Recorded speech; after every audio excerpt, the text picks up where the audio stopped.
নমস্কার, শুভ সকাল বন্ধুরা। তো এই যে পাপির পরীক্ষা চলতেছে, আর এইদিকে টানা কয়েকদিন ধরে বৃষ্টি হইতেছে। তো পাপির পরীক্ষার টাইম হচ্ছে সকাল 9টায়। এখন মেসেজ করে জানিয়ে দিছে যে 9:30-এ পরীক্ষা, কিন্তু তারপরও কিভাবে যাব দেখেন। এই অবস্থায় ওদের স্কুলে কিভাবে নিয়ে যাবো বলেন।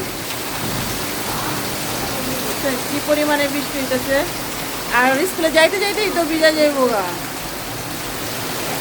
আর পাপড়ির রিংকোটটা অনেক ছোট হয়ে গেছে, তো এই বছর আর পরান যাইব না।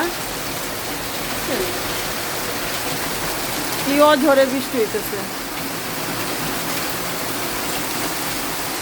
আর এদিকে গাছে আজকে ফুল ফুটছে, এদিকে ফুল ফুটছে, তো বেশ ভালো লাগতেছে।